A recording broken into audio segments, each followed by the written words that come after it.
Good evening, everyone. Thank you for being here tonight. We've got a nice group, and I'd like to thank our Executive Director, Tracy, for her kind introduction and for sharing her experiences as both a caregiver and a professional in long-term care for so many years. I'd also like to thank Jim Lee and Pat Dorning for recording tonight's program, and Karen Spar for helping to organize the evening. For those of you I haven't met yet, because there are some new folks here, I'm Gail Neuitstaadt. Many of you know me as a neighbor here at Masonic Village, where I've lived for the past 4 years. As a writer, I use the pen name Dylan Weiss. Although at our age, keeping track of one name is hard enough. What some people may not know is that my writing journey grew out of my experiences as a caregiver for my husband Dave, who had the early onset Alzheimer's disease type for more than 15 years. Today, more than 7 million Americans are living with Alzheimer's disease. Some, like my husband Dave, were diagnosed before the age of 65 with the early onset form of Alzheimer's.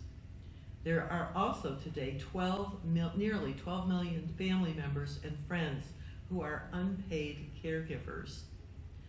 What made our journey somewhat unusual was that I was not only Dave's wife and primary caregiver, but also a geriatric speech-language therapist.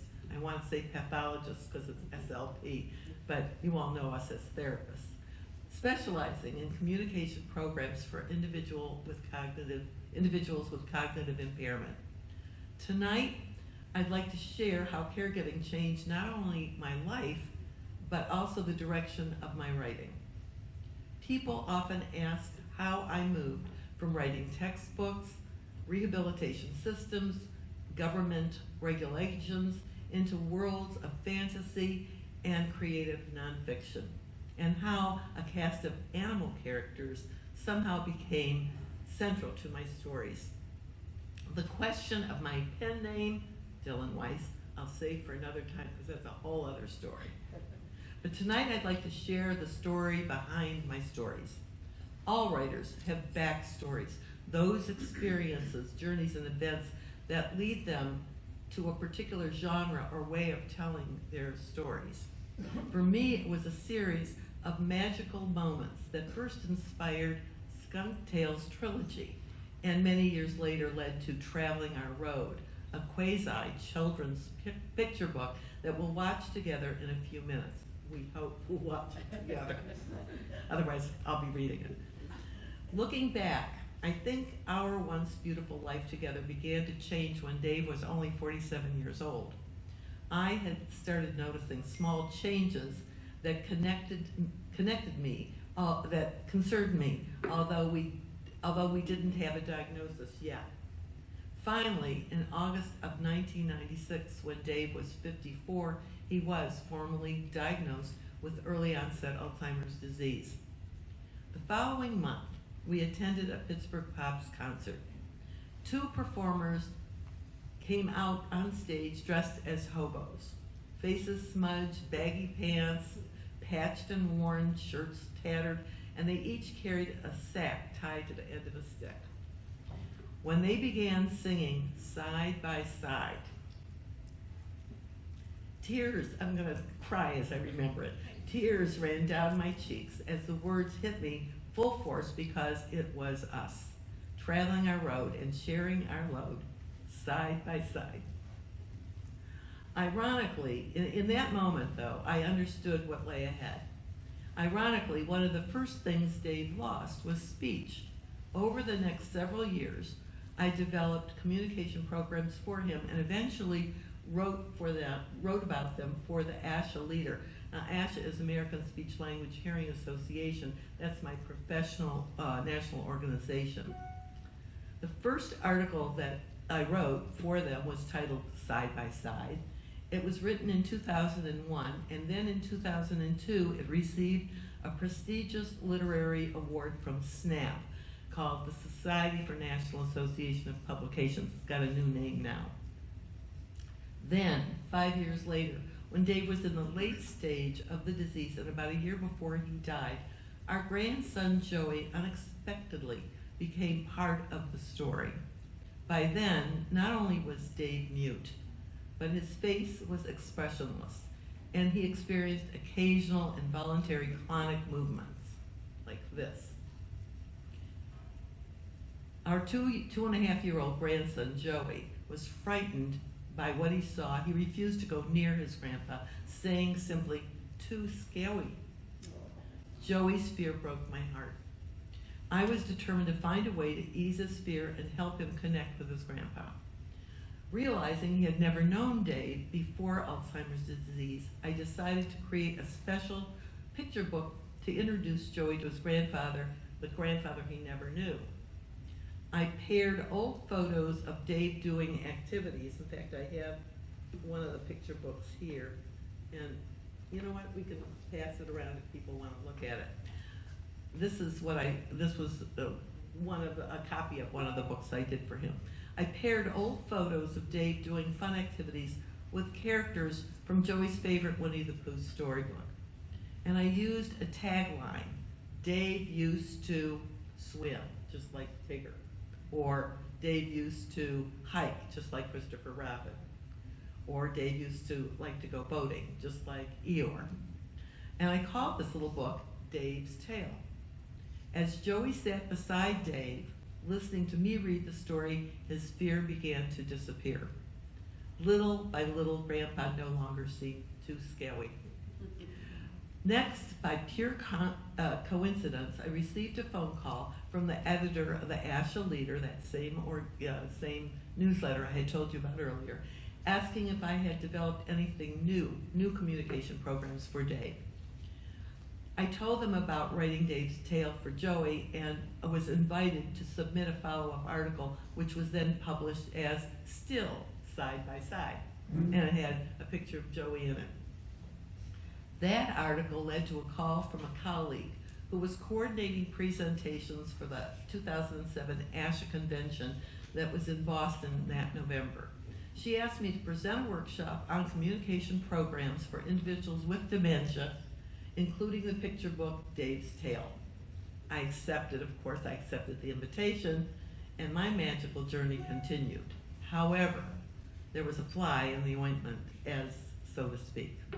I was told I could not use Winnie the Pooh pictures due to copyright infringement, etc.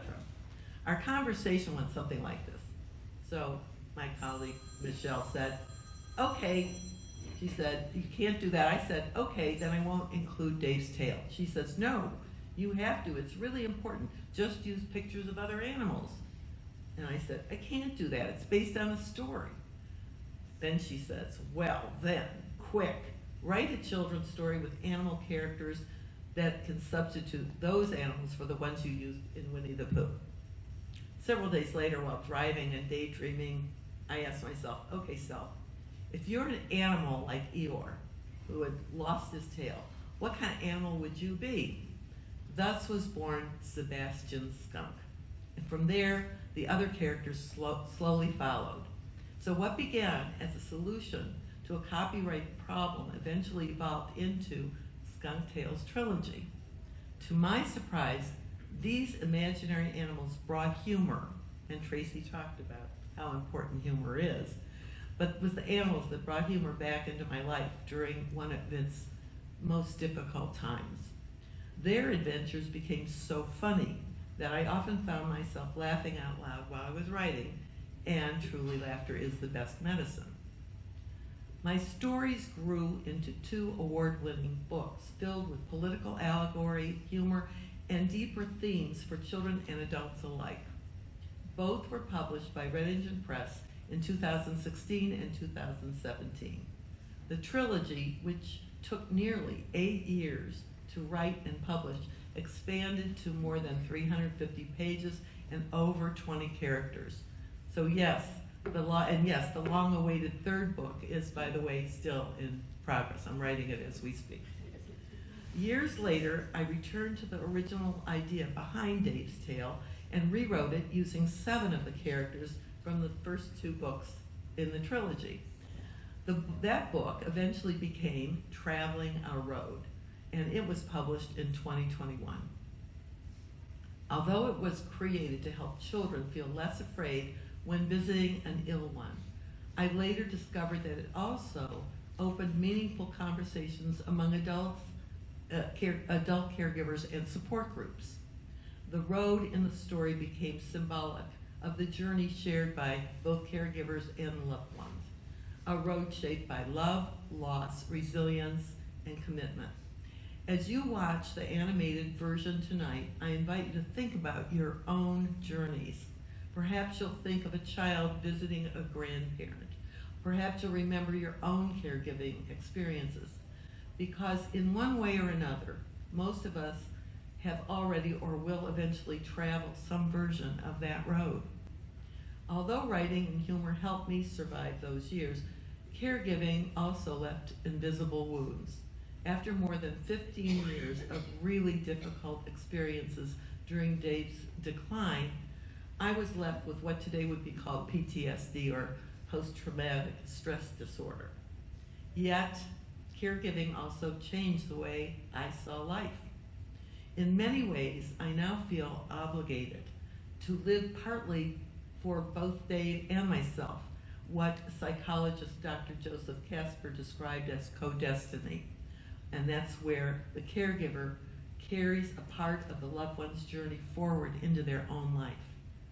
And perhaps that is why Traveling Our Road became much more than simply a children's story.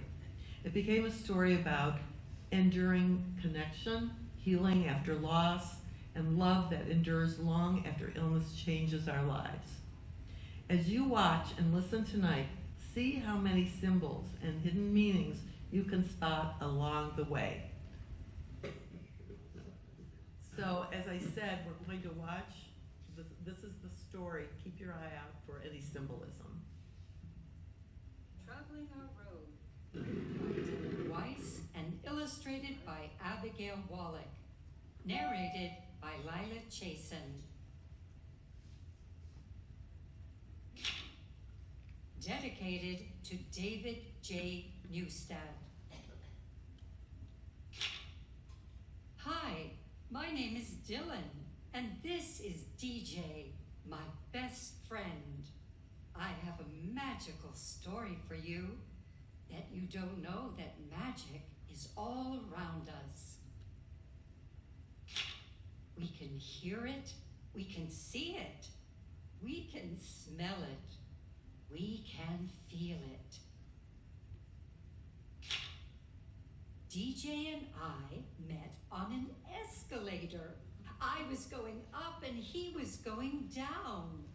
As we passed, our arms reached out, our fingers touched, and that's how our magic began. We grabbed hands. Hold on tight, DJ said. Here we go. Instantly, we were transported to our road. It was not too wide. It was not too narrow. It was just right for us to share. At first, our road was smooth and straight. Traveling together was easy. It was full of adventure and it was full of love. We were so busy having fun until our road changed. DJ didn't notice, but I did. Our road became rough. There were steep slopes, scary twists, and crooked turns. We weren't alone. My secret friends were following us. I could see them, but DJ couldn't. When DJ fell, it was time to get help. One by one, I called upon my hidden friends. Help, I yelled. Embla, my enchanted walking stick, came to our rescue. Her magical sparkle gave DJ the oomph he needed to catch catch up with me. Our road went to the ocean, but DJ had forgotten how to swim. Help! I yelled. Subalda came to our rescue. She coaxed DJ to swim, but he couldn't. So, with a tap of her magical whale of a tail, she pushed DJ safely back to me. Our road went into the woods. DJ was frozen with fear. He stopped hiking, afraid the bears were real. Help! I yelled. Sebastian Skunk came to our rescue. His magical spray made DJ feel safe, and he was able to hike back to me. Our road took us boating. DJ couldn't cross the lake. He forgot how to paddle. Help! I yelled. Brinston Beaver came to our rescue, along with his fun-loving lodge buddies. They paddled DJ across the lake using their magical tails as oars, and we met again on the other side. What we found on the other side was a mysterious, spooky island. We trudged our way through hardened gunk and tangled branches. Suddenly we came to a dangerous divide. Pariah Canyon! Help! I yelled. Musella Mouse came to our rescue. She explored the landscape with her magical whiskers. Musella's scan showed we were on the Isle of Ills. There was no turning back. Help! I yelled. Amy and Lloyd Hamster came to our rescue. They were both sick with old hamster's disease, better known as Alzheimer's disease. Even though they were stuck in the muck, Amy and Lloyd tried to warn us, before it's too late. I grabbed DJ's hand, dragging him back to our road, but DJ was already sick with old hamster's disease. DJ couldn't walk anymore. DJ couldn't talk anymore. Both of us felt very sad. Our outer smiles were gone. Help! I yelled as loud as I could. All of our family, all of our friends, including my secret friends, came to our rescue. They rushed to our road, helping us to find our inner smiles. Can you guess what they did? Painting a picture, reading a book, listening to music, looking at family photos, drinking cocoa, petting animals, watching sports. What magical ideas do you have?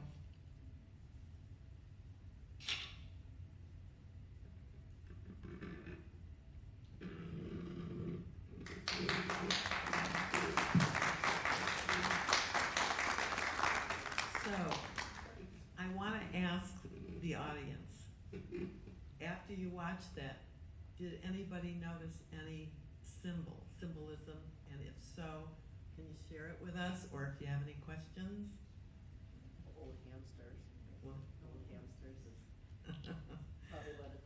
all right, so what I want to do is share with you then what some of those symbols were. So I've got to go to the view, and then I've got to go to navigator, and now we can do that.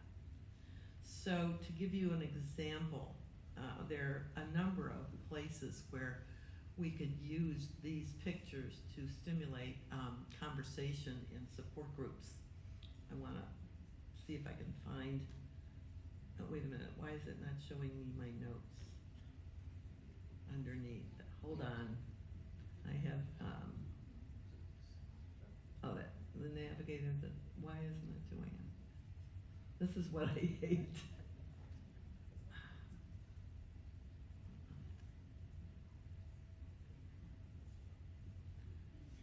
All right, so there are speaker notes underneath, so I'm going to have to just tell you what you're going to maybe see here. Hold on a minute. For instance, in this, let me go back, wait a minute. Here, in this one, Dave is handing me flowers, and what they are the Alzheimer's forget-me-not flowers. And the symbolism there is that I am accepting the responsibility of taking care of those flowers, i.e. the Alzheimer's. And then in the other page over here, I'm looking as the flowers are drooping, that means something is happening, and I have an expression on my face. How do you think I look? Sad. Sad, or with the eyes big like that, surprised, shocked. All right, another one is the Isle of Ills. Oh no, let me go back home. Here we are. When we're at Pariah Canyon, Dave and I love to travel out west and hike out west, and we were actually in Utah at a place called the Pariah Canyon, and it was a fantastic experience. But here, it was the pariah, meaning also we felt that we were problematic, and what that word would mean as well. And then the mouse went onto the island to scan the island. Well, instead of a cat scan, we had a mouse scan. And so with the support groups, you can discuss all the different types of evaluations that you have to go through to get a diagnosis of all the rule outs, a diagnosis of Alzheimer's. And there are quite a number more scans now available than when my husband was first diagnosed. Okay, let me find this. Yes, we're here with the hamsters. Anybody understand their names? Amy and Lloyd? Okay, so what it was is amyloidosis. Had I known then what we now know, that he also had frontal temporal dementia and Lewy bodies, had I known that he had a Lewy bodies, I would have included a Lewy somewhere in my story as well. So the yelling of help all along, the whole time, is caregivers are often not willing to ask for help. They don't know where to go for help. So that's very, very important. And in the support groups, the discussion of where do you go for help and what type of help, everybody's different in the type of help they may need. So it allows that as well. This last page, every kid can bring something. It will take away their fear if they think that they are going to bring out take the inner smile, create something to have an inner smile when the outer smile is gone. And so you tell them whatever you're doing is going to make your grandfather, your great-grandfather or mother feel better. And just by telling them that, they accept that, oh yes, I am doing something special. And they can do anything. It doesn't matter if they have a harmonica they want to play, or a hula hoop they want to show, or a dance, whatever they choose, it's their magic that they are imparting. So they can bring that to the visit. So at this point, I'm going to go back to my notes here. Hold on.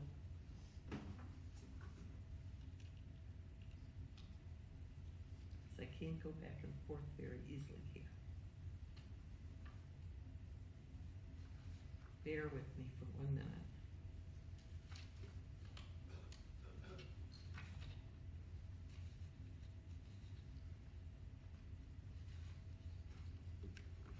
So with that, does anybody have any questions at all? Yeah, What period of time does this take? I'm sorry. How many years or whatever does this story include? You mean what age group is it Yeah. for? My 2-year-old, who is now 22 years, he loved this story that I did with him.